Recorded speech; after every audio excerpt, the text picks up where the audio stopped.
Good morning, student. Good morning, all of you. Okay, now in this video, we are going to solve one practical sum. Okay, but before we start sum, I want to discuss some adjustments with you. શું હવે તમને ખ્યાલ છે કે chapter 3 final account of company એમાં mostly જે સમ આપણે કર્યા છે એમાં ક્યાંય એડજસ્ટમેન્ટ નહોતા આવ્યા બરાબર. ઓકે, અત્યાર સુધી આપણે જે સમ કર્યા એમાં કાં તો ખાલી પ્રોફિટ એન્ડ લોસ બનાવવાનું હોય સ્ટુડન્ટ અથવા ખાલી બેલેન્સ શીટ બનાવવાની હોય. ઓકે, પણ સ્ટુડન્ટ આજે જે સમ આપણે સોલ્વ કરવાના છીએ એમાં આપણે બે વસ્તુ સાથે બનાવવી પડશે, એટલે કે પ્રોફિટ એન્ડ લોસ બી આપણે બનાવવાનું છે અને બેલેન્સ શીટ પણ આપણે બનાવવાની છે. ઓકે, પણ સ્ટુડન્ટ એ સમ ચાલુ કરતાં પહેલાં થોડુંક એડજસ્ટમેન્ટનું આપણે ડિસ્કસ કરવું છે કે આ ચેપ્ટરમાં કેટલા એડજસ્ટમેન્ટ્સ આવે છે. તો શું ફાઇનલ અકાઉન્ટ ઓફ કંપનીમાં તમારી માટે એક સારા ન્યૂઝ એ છે કે આમાં ખાલી બે જ એડજસ્ટમેન્ટ આવે છે સ્ટુડન્ટ, અને એ બેની જ આપણે તૈયારી કરવાની છે. ઓકે, તો આ વિડીયોની અંદર હું તમને એ બંને એડજસ્ટમેન્ટનો આઈડિયા આપી દઉં છું સ્ટુડન્ટ. ચલો પહેલાં તો એ જોઈ લઈએ કે ક્યાં બે એડજસ્ટમેન્ટ આવે છે. ઓકે, તો તમારા સ્ક્રીન ઉપર તમે જોઈ શકો છો સ્ટુડન્ટ બે જ એડજસ્ટમેન્ટ આવે છે. ક્લોઝિંગ સ્ટોકનો એડજસ્ટમેન્ટ આવે છે જે બહુ સિમ્પલ છે, તમને ઓલરેડી આવડે છે સ્ટુડન્ટ. અને એક બીજો નવો એડજસ્ટમેન્ટ છે provision for tax. Okay student, તો વન બાય વન આ બેનું નોલેજ લઈ લઈએ આપણે. બસ આ બે જ એડજસ્ટમેન્ટ તમારે શીખવાના છે સ્ટુડન્ટ. આ બે એડજસ્ટમેન્ટ તમને આવડી જાય એટલે કોઈ બી એડજસ્ટમેન્ટવાળો સમ તમને આવડશે. ઓકે, હવે તમને ખ્યાલ છે કે દરેક એડજસ્ટમેન્ટની બે ઇફેક્ટ હોય છે student. Every adjustment has to effect. ચાલો, તો ક્લોઝિંગ સ્ટોકની બે ઇફેક્ટ કઈ હોય તો શું 11th સ્ટાન્ડર્ડને થોડી વાર માટે યાદ કરી જાઓ. 11th સ્ટાન્ડર્ડમાં ક્લોઝિંગ સ્ટોકની કઈ બે ઇફેક્ટ આપણે આપતા હતા? યસ, એક તો ટ્રેડિંગ અકાઉન્ટમાં ક્રેડિટ સાઇડ આપણે એને લખતા હતા. ઓકે, એટલે એક ઇફેક્ટ ટ્રેડિંગમાં આવતી હતી અને બીજી ઇફેક્ટ બેલેન્સ શીટમાં એસેટ સાઇડ. બસ, તો એ જ બે ઇફેક્ટ અહીંયા આવશે, સેમ ટુ ઇફેક્ટ્સ બરોબર. આમાં કોઈ ચેન્જ નથી. પણ આમાં એક ટ્રેડિંગ અકાઉન્ટ નથી હોતું, તમને ખ્યાલ છે. ટ્રેડિંગ અકાઉન્ટની બદલે પ્રોફિટ એન્ડ લોસ અકાઉન્ટ હોય છે. ઓકે, તો આની એક ઇફેક્ટ પ્રોફિટ એન્ડ લોસમાં આવશે અને બીજી ઇફેક્ટ બેલેન્સ શીટમાં કરંટ એસેટ્સ એટલે કે બેલેન્સ શીટની એસેટ સાઇડ આવશે. ચાલો, તો બંને ઇફેક્ટ આપણે જોઈ લઈશું. ક્લોઝિંગ સ્ટોકથી સ્ટાર્ટ કરીએ. ચાલો, ક્લોઝિંગ સ્ટોકની બે ઇફેક્ટ મેં અહીંયા લખી નાખી છે સ્ટુડન્ટ. ઇફેક્ટ નંબર 1, પહેલી effect student statement of profit and લોસની અંદર આવશે. ઓકે, એટલે કે પ્રોફિટ એન્ડ લોસનું આપણે જે સ્ટેટમેન્ટ બનાવીએ છીએ એમાં પહેલી ઇફેક્ટ આવશે. એમાં કયા હેડિંગની નીચે આવશે તો તમને ખ્યાલ છે ચેન્જ ઇન સ્ટોક નામનું આપણે એક હેડિંગ આપીએ છીએ સ્ટુડન્ટ. બસ, તો ચેન્જ ઇન સ્ટોકની અંદર બે સ્ટોક આપણે લખીએ છીએ, ઓપનિંગ સ્ટોક અને ક્લોઝિંગ સ્ટોક. એ બેનો ડિફરન્સ લખીએ છીએ. ઓપનિંગ સ્ટોકમાંથી ક્લોઝિંગ સ્ટોક માઇનસ કરીએ છીએ. બસ, તો આ ચેન્જ ઇન સ્ટોકની નીચે તમારે શું કરવાનું છે? ઓપનિંગ સ્ટોક જે આપેલો હશે એમાંથી આ ક્લોઝિંગ સ્ટોક જે એડજસ્ટમેન્ટમાં આપેલો છે એ માઇનસ કરવાનો છે. ઓકે, ચાલો, એક ઇફેક્ટ તો આવી ગઈ. હવે બીજી ઇફેક્ટ સ્ટુડન્ટ બેલેન્સ શીટની અંદર એસેટ સાઇડ જે છે, અને એસેટ સાઇડમાં પછી બે હોય છે શું? નોન કરંટ એસેટ્સ ને કરંટ એસેટ્સ. તો કરંટ એસેટ્સની અંદર ઇન્વેન્ટરીઝનું જે હેડિંગ છે સ્ટુડન્ટ બરોબર. ઓકે, તો ઇન્વેન્ટરીઝ જે સબ હેડિંગ છે એની નીચે આપણે ક્લોઝિંગ સ્ટોકની બીજી ઇફેક્ટ આપી દેવાની છે સ્ટુડન્ટ. ઓકે, તો આઈ એમ શ્યોર કે તમે આને યાદ રાખશો સ્ટુડન્ટ. ફરી વાર જોઈ લ્યો. ક્લોઝિંગ સ્ટોકનો એડજસ્ટમેન્ટ આવે તો એની બે ઇફેક્ટ આપશું સ્ટુડન્ટ. એક ચેન્જ ઇન સ્ટોકની નીચે આવશે પ્રોફિટ એન્ડ લોસમાં, અને બીજું બેલેન્સ શીટમાં ઇન્વેન્ટરીઝની નીચે આવશે. Okay, I am sure closing સ્ટોકનો ટોપિક ક્લિયર થઈ ગયો student. There is no problem. ચલો, હવે બીજો એડજસ્ટમેન્ટ બી જોઈ લઈએ સ્ટુડન્ટ. આપણો બીજો એડજસ્ટમેન્ટ છે પ્રોવિઝન ફોર ટેક્સ. ચાલો, આ એક નવો એડજસ્ટમેન્ટ છે સ્ટુડન્ટ. આ આપણે બહુ નથી આવેલો. ચાલો, પ્રોવિઝન ફોર ટેક્સ તમને યાદ તો હશે કારણ કે ફોર્મેટમાં આવી ગયું છે સ્ટુડન્ટ. ચાલો હવે દરેક કંપનીએ સ્ટુડન્ટ ટેક્સ તો ભરવો પડે ને ગવર્મેન્ટને, બરાબર. તમને એક્ઝામમાં જે સમ આવશે એમાં ટેક્સનો રેટ આપેલો હશે કે ભાઈ આટલા % ટેક્સ આપણે ગવર્મેન્ટને ભરવાનો છે. ઓકે, તો એમાં પર્સન્ટેજ ઓફ ટેક્સ આપેલા હશે સ્ટુડન્ટ. ઘણીવાર 10% હોય, ઘણીવાર 20 હોય, ડિપેન્ડ્સ. ઓકે, હવે માની લો કે 10% તમને આપેલું છે ને એક્ઝામમાં એવો એડજસ્ટમેન્ટ આવે કે પ્રોવિઝન ફોર ટેક્સ ઇઝ 10%. એટલે એનો મતલબ એ થાય સ્ટુડન્ટ કે તમારે 10% ટેક્સ ભરવાનો છે. કોના 10% સ્ટુડન્ટ? તો પ્રોફિટ એન્ડ લોસનું જે આપણે સ્ટેટમેન્ટ બનાવીએ છીએ સ્ટુડન્ટ, એમાં છેલ્લે જે આન્સર આવે એને આપણે પ્રોફિટ બિફોર ટેક્સ કહીએ છીએ, બરાબર. ઓકે, તો એ જે પ્રોફિટ બિફોર ટેક્સ આવ્યો ને સ્ટુડન્ટ, એના તમારે 10% કાઢવાના છે, અથવા તો જેટલા % આપ્યા હોય એક્ઝામમાં એટલા % એના કાઢો એટલે તમને ટેક્સની અમાઉન્ટ મળી જાય છે. ઓકે, અને પ્રોફિટ બિફોર ટેક્સમાંથી ટેક્સ માઇનસ કરો એટલે તમને પ્રોફિટ આફ્ટર ટેક્સ મળી જાય છે. ઓકે, એટલે ઓલરેડી આપણે એક સમ આપણે કરેલો છે સ્ટુડન્ટ પ્રોફિટ એન્ડ લોસનો, જેમાં આ ટોપિક આવી ગયો છે. ઓકે, તો જો પ્રોવિઝન ફોર ટેક્સ નો એડજસ્ટમેન્ટ આવે સ્ટુડન્ટ, એટલે એની પહેલી ઇફેક્ટ તો પ્રોફિટ એન્ડ લોસમાં આપી દેવાની છે, બરોબર. ક્યાં આપવાની છે કે પ્રોફિટ બિફોર ટેક્સ જે આપેલું છે એમાંથી માઇનસ કરવાનું છે. ઓકે, ચાલો, તો પહેલી ઇફેક્ટ તમને ખ્યાલ આવી ગઈ તમારા સ્ક્રીન ઉપર. ડિડક્ટેડ ફ્રોમ પ્રોફિટ બિફોર ટેક્સમાંથી માઇનસ. Okay, done. અને સ્ટુડન્ટ ઇફેક્ટ 2 બી બહુ ઇઝી છે. અહીંયા જે ટેક્સ તમે માઇનસ કર્યો એની બીજી ઇફેક્ટ લાયબિલિટી સાઈડ આપવાની છે. કેમ લાયબિલિટી? કારણ કે સ્ટુડન્ટ હજી આપણે ટેક્સ ગણ્યો જ છે, હજી ભર્યો નથી, ગવર્મેન્ટને ભરવાનો બાકી છે. હજી આપણે કેલ્ક્યુલેશન કર્યું છે, પ્રોવિઝન કર્યું છે ખાલી, હજી પેઇડ નથી. It is not a paid tax, it is provision for tax. Okay, એટલે આ એક અનપેડ એક્સપેન્સ જેવું થઈ ગયું સ્ટુડન્ટ, એટલે આની બીજી ઇફેક્ટ લાયબિલિટીમાં આવશે. લાયબિલિટીમાં ક્યાં આવશે? તો અહીંયા લખેલું છે સ્ટુડન્ટ, લાયબિલિટીમાં જે નોન કરંટ લાયબિલિટી છે, કરંટ લાયબિલિટી છે સ્ટુડન્ટ. કરંટ લાયબિલિટીની અંદર શોર્ટ ટર્મ પ્રોવિઝન્સનું જે હેડિંગ છે એની નીચે આપણે આ બતાવવાનું છે સ્ટુડન્ટ, બીજી ઇફેક્ટ. બસ, તો આ બે જ એડજસ્ટમેન્ટ સ્ટુડન્ટ આપણે આ ચેપ્ટરમાં આવે છે, અને જે બંને મેં તમને અહીંયા કરાવી દીધા છે. ઓકે, ચાલો, તો આઈ એમ શ્યોર કે આ બંને એડજસ્ટમેન્ટ તમે યાદ રાખશો, કારણ કે આની પછીના વિડીયોમાં આપણે જે સમ સોલ્વ કરવાના છે સ્ટુડન્ટ, એમાં આ બંને એડજસ્ટમેન્ટનો યુઝ થશે. ઓકે, ચાલો, હવે આપણે એક પ્રેક્ટિકલ સમ સ્ટુડન્ટ આ જ વિડીયોમાં સોલ્વ કરવાનો છે. પ્રેક્ટિકલ સમ ક્વેશ્ચન નંબર 9 સ્ટુડન્ટ છે. ચાલો, તો તમે I request all of you કે તમે લોકો ટેક્સ્ટ બુક લઈ લો અને એક નોટબુક બી લઈ લો, કેલ્ક્યુલેટર લઈ લો, બરોબર. તૈયાર થઈ જાઓ અને મારી સાથે જ સમને સોલ્વ કરતા જાઓ સ્ટુડન્ટ.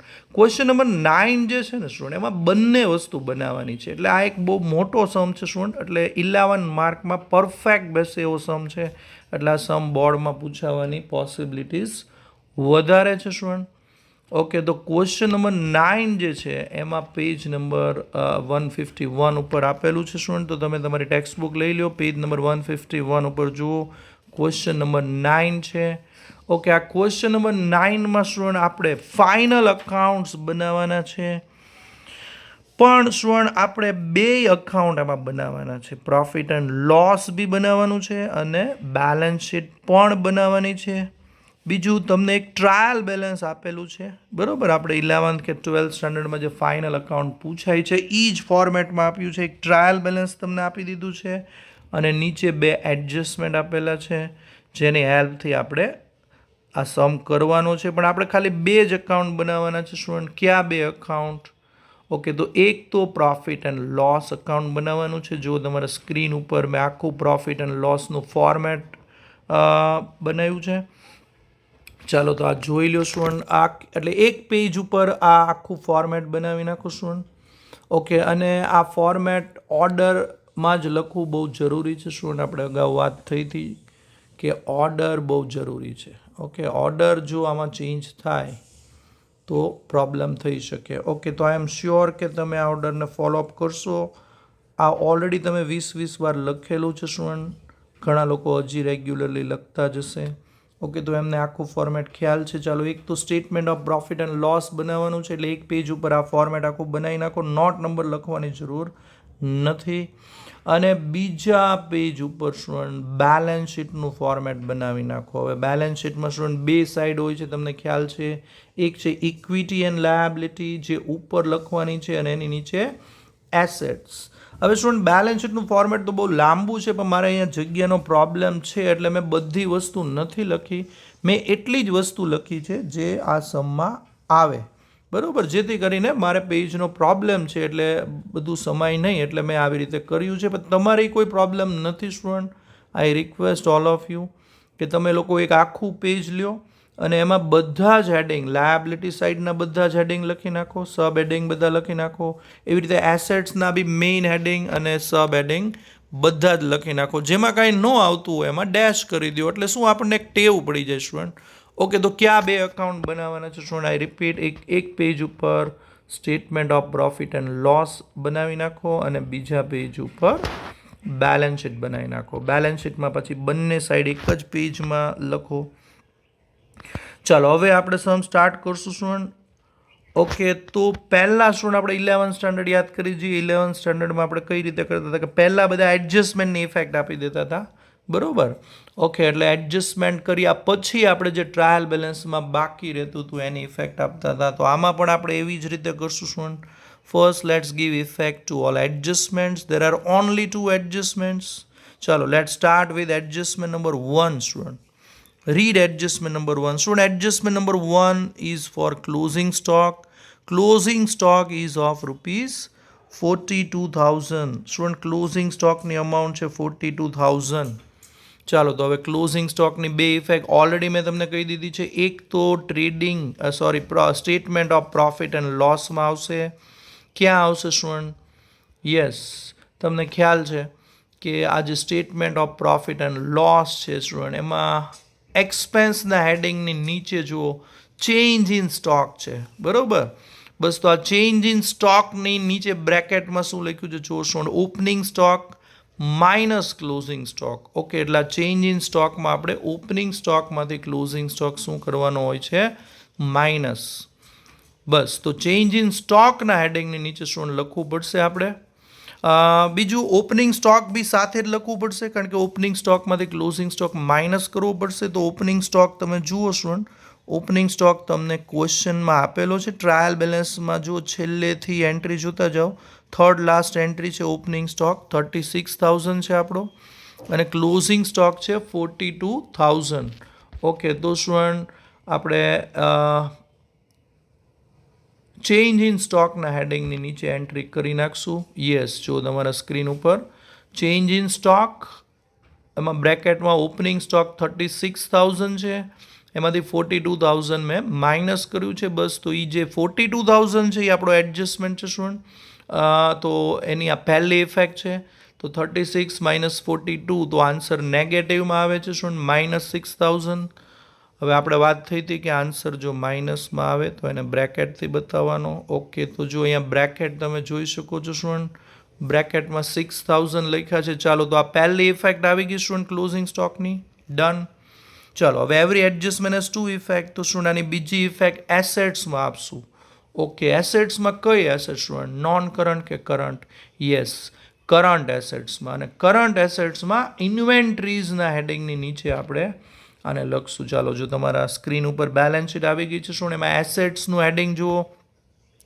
બેલેન્સ શીટ હેડ છે એસેટ્સ, એની નીચે મેઇન હેડિંગ છે કરંટ એસેટ્સ, અને કરંટ એસેટ્સની નીચે છે ઇન્વેન્ટરીઝ. બસ, તો આ ઇન્વેન્ટરીઝમાં ક્લોઝિંગ સ્ટોક બ્રેકેટ કરીને લખી નાખો, અમાઉન્ટ 42,000. બસ, તો આ બીજી ઇફેક્ટ પણ આવી ગઈ student. Every adjustment has 2 effect. પહેલી ઇફેક્ટ આપણે પ્રોફિટ એન્ડ લોસમાં આપી, અને બીજી ઇફેક્ટ આવી ગઈ ઇન્વેન્ટરીઝમાં. ચાલો, પહેલો એડજસ્ટમેન્ટ પૂરો થયો. હવે સ્ટુડન્ટ બીજો એડજસ્ટમેન્ટ છે એ પ્રોવિઝન ફોર ટેક્સનો છે. હવે provision for tax student profit ઉપર આપણે ગણાય, પણ પ્રોફિટ તો આપણને આખો સમ પૂરો થયા પછી જ ખબર પડે સ્ટુડન્ટ, બરોબર. એટલે એડજસ્ટમેન્ટ નંબર 2 માટે આપણે વેઇટ કરવું પડશે. એડજસ્ટમેન્ટ નંબર 2ની ઇફેક્ટ અત્યારે નહીં આપી શકાય. એટલે આપણે એક કામ કરીએ, પહેલાં બાકીનો આખો સમ પૂરો કરી નાખશું, અને પછી જ્યારે બધી એન્ટ્રી થઈ જાય ત્યારે આપણે એડજસ્ટમેન્ટ નંબર 2ની ઇફેક્ટ આપશું. ઓકે સ્ટુડન્ટ, તો તમે સમજી શકો છો કે ઇફેક્ટ એડજસ્ટમેન્ટ નંબર 2 અત્યારે આપણે કેમ નથી કરી શકતા, કારણ કે અત્યારે આપણને ખબર નથી કે આપણો પ્રોફિટ કેટલો થશે. પ્રોફિટ ક્યારે ખબર પડે? જ્યારે આખો સમ પૂરો થાય. તો સ્ટુડન્ટ હજી તો સમ શરૂ કર્યો છે, એટલે પ્રોફિટ વગર ક્યારેય ટેક્સની અમાઉન્ટ નો ખ્યાલ આવે, એટલે આપણે એડજસ્ટમેન્ટ નંબર 2ને હમણાં સ્ટેન્ડ બાય મોડમાં રાખીએ છીએ. ચાલો, તો હવે આગળ વધીએ સ્ટુડન્ટ. બે એડજસ્ટમેન્ટ નું ડિસ્કશન થઈ ગયું. હવે સ્ટુડન્ટ શું બાકી રહ્યું? ચાલો, હવે ટ્રાયલ બેલેન્સમાં જે વસ્તુ છે જેની ઉપર એડજસ્ટમેન્ટ નથી, એ 1 બાય 1 આપણે ડિસ્કસ કરીએ અને બધાની એન્ટ્રી કરતા જઈએ. ચાલો, તો ટેક્સ્ટ બુકમાં જોશું. ટેક્સ્ટ બુકમાં ટ્રાયલ બેલેન્સમાં સૌથી પહેલી એન્ટ્રી છે ઇક્વિટી શેર કેપિટલ 2,40,000. ચાલો, ઇક્વિટી શેર કેપિટલ ક્યાં આવે? તો બેલેન્સ શીટમાં આવે. બેલેન્સ શીટમાં ક્યાં આવે? શેર હોલ્ડર ફંડમાં. અને શેર હોલ્ડર ફંડની નીચે શેર કેપિટલના હેડિંગની નીચે ઇક્વિટી શેર કેપિટલ આવે. ચાલો, તો તમારા સ્ક્રીન ઉપર શું? Equity share capital 2,40,000. ચાલો, ઇક્વિટી શેર કેપિટલ આવી ગયું. પછી ટ્રાયલ બેલેન્સમાં જુઓ શું આપણો બીજી એન્ટ્રી છે office and cells expense.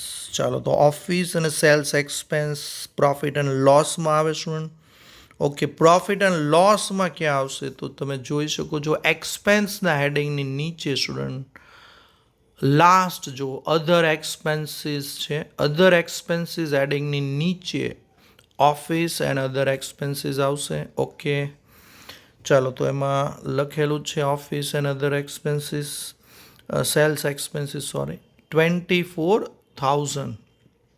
Okay, done. ચાલો, એની પછીની એન્ટ્રી છે પરચેસ. પરચેસ તો બધાને ખ્યાલ છે સ્ટુડન્ટ, પરચેસનું હેડિંગ જ છે અલગ. એક્સપેન્સમાં જો પહેલું જ પરચેસ છે. ચાલો, તો પરચેસમાં સીધી અમાઉન્ટ જ લખી નાખો. પરચેસ આપણું છે 4,26,000. સ્ટુડન્ટ પછી આવે છે ડિબેન્ચર્સ, 10% ડિબેન્ચર્સ. ડિબેન્ચર્સ આપણી લાયબિલિટી છે સ્ટુડન્ટ. ઓકે, એટલે બેલેન્સ શીટમાં લાયબિલિટી સાઈડ બતાવશું. લોંગ ટર્મ માટે છે સ્ટુડન્ટ. ડિબેન્ચર હંમેશા 1 વર્ષ કરતાં વધારે હોય છે.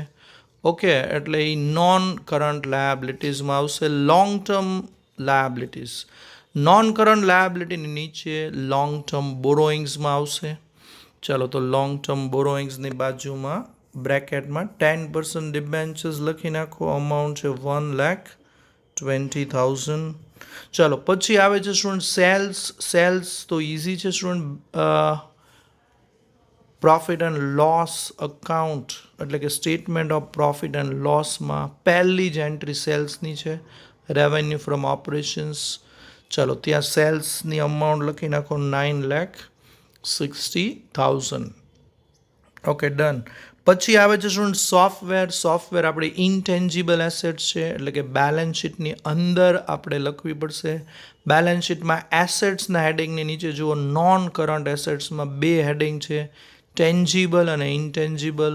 ઓકે, બસ. તો ઇનટેન્જિબલની નીચે બ્રેકેટમાં સોફ્ટવેર આવશે. અમાઉન્ટ 1,20,000. ચાલો, પછી આવે છે વેજીસ. ઓકે, તો વેજીસની એન્ટ્રી તમને ખ્યાલ છે ઓલરેડી, પ્રોફિટ એન્ડ લોસમાં આવશે સ્ટુડન્ટ. ચાલો, હવે વેજીસ આપણે આપણા એમ્પ્લોયી એટલે કે આપણે ત્યાં જે લેબરર્સ કામ કરતા હોય, જે આપણા એમ્પ્લોયી છે, એને આપણે આપતા હોય છે, બરાબર. એટલે એમ્પ્લોઈઝ બેનિફિટ એક્સપેન્સની અંદર વેજીસ આવશે. ઓકે, ઘણા કહે છે કે સર વેજીસ તો ડાયરેક્ટ એક્સપેન્સમાં લખેલું છે ટેક્સ્ટ બુકમાં. શું? જો પ્રોડક્ટિવ વેજીસ હોય એટલે કે ગુડ્સ બનાવવા માટે જે વેજીસ પે કર્યા હોય એ ડાયરેક્ટ એક્સપેન્સમાં લખી શકાય. ખાલી વેજીસ લખ્યું હોય તો એમ્પ્લોઈઝ બેનિફિટ એક્સપેન્સમાં લખી શકાય. 24,000. ચાલો, debenture interest. Student interest on debenture એ આપણો એક્સપેન્સ છે. ઓકે, એ ફાઇનાન્શિયલ એક્સપેન્સ છે, એટલે ફાઇનાન્શિયલ કોસ્ટના હેડિંગમાં આપણે લખશું એને 12,000.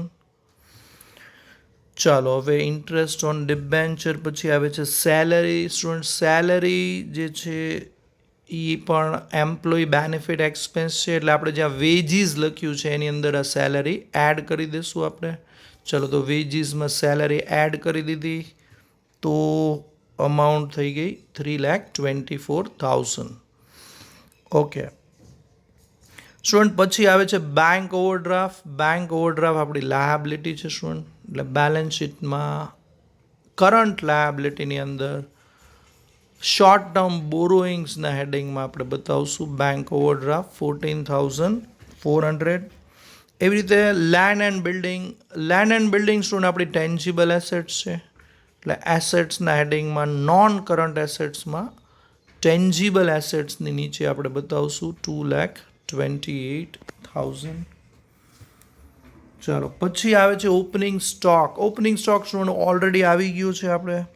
પછી આવે છે ડિસ્કાઉન્ટ રિસીવ્ડ. ડિસ્કાઉન્ટ રિસીવ્ડ આપણી ઇન્કમ છે સ્ટુડન્ટ, અને બધી જ ઇન્કમ પ્રોફિટ એન્ડ લોસમાં આવે. હેડિંગ નંબર 2 અધર ઇન્કમ્સમાં આવશે ડિસ્કાઉન્ટ રિસીવ્ડ 15,600. અને હવે આપણી છેલ્લી એન્ટ્રી છે સ્ટુડન્ટ ડેટર્સ. ડેટર્સ બેલેન્સ શીટમાં આવશે સ્ટુડન્ટ. બેલેન્સ શીટમાં કરંટ એસેટ્સની અંદર ટ્રેડ રિસીવેબલ્સના હેડિંગમાં ડેટર્સ 1,80,000 લખશું આપણે. ઓકે સ્ટુડન્ટ, તો આઈ થિંક બધી જ એન્ટ્રી આપણે કરી નાખીએ છીએ, સિવાય કે એક છેલ્લો એડજસ્ટમેન્ટ પ્રોવિઝન ફોર ટેક્સનો. ચાલો હવે આપણે સૌથી પહેલાં સ્ટુડન્ટ પ્રોફિટ એન્ડ લોસ અકાઉન્ટનો ટોટલ કરશું. ટોટલ કરીને આપણે પ્રોફિટ ફાઇન્ડ કરશું અને પ્રોફિટ ઉપરથી ટેક્સની અમાઉન્ટ આપણે ફાઇન્ડ કરશું. ચાલો ઓકે સ્ટુડન્ટ, તો સૌથી પહેલાં તો ઇન્કમનો ટોટલ કરશું સ્ટુડન્ટ. આપણે ટોટલ રેવન્યુ ફાઇન્ડ કરશું, એની માટે આપણે સેલ્સ અને ડિસ્કાઉન્ટ રિસીવ્ડની અમાઉન્ટ જે છે એનો ટોટલ કરશું. ચાલો તો પહેલી બે અમાઉન્ટ આપણી ટોટલ ઇન્કમ આવી ગઈ સ્ટુડન્ટ 9,75,600, અને એની સામે આપણા ટોટલ એક્સપેન્સ છે 7,80,000, અને એ બેનો ડિફરન્સ કાઢો તો સ્ટુડન્ટ પ્રોફિટ મળે છે આપણને, પ્રોફિટ બિફોર ટેક્સ, જેની અમાઉન્ટ છે 1,95,600.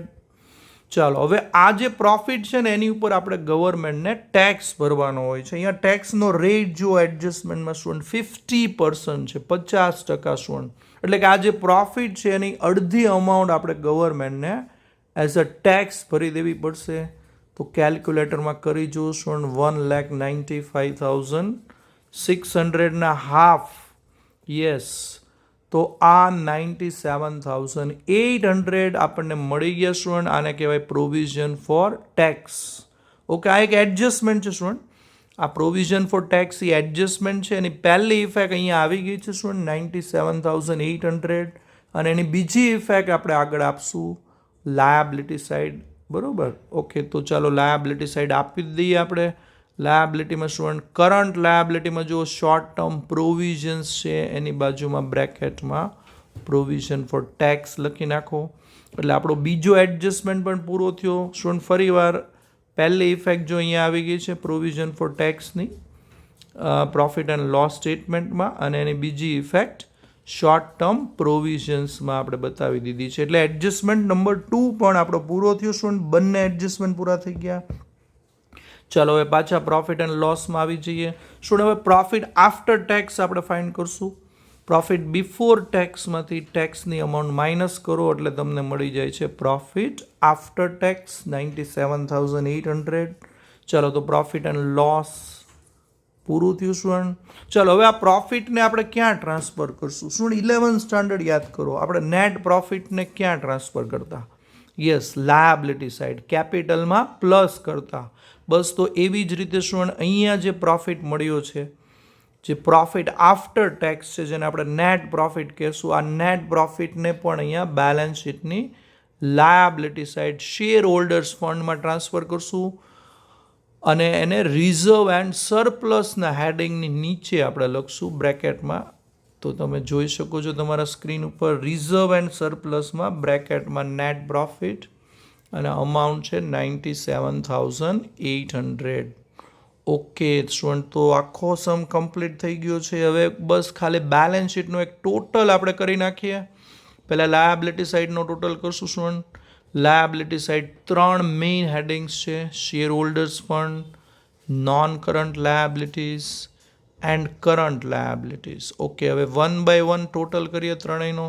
શેર હોલ્ડર્સ ફંડનો ટોટલ થશે 3,37,800. એવી રીતે નોન કરંટ લાયબિલિટીઝનો ટોટલ 1,20,000 કારણ કે એમાં એક જ એન્ટ્રી છે અને કરંટ લાયબિલિટીનો ટોટલ થશે 1,12,200. ઓકે, તો લાયબિલિટી સાઇડ પૂરી થઈ. શું હવે લાયબિલિટી સાઇડનો ટોટલ કરો.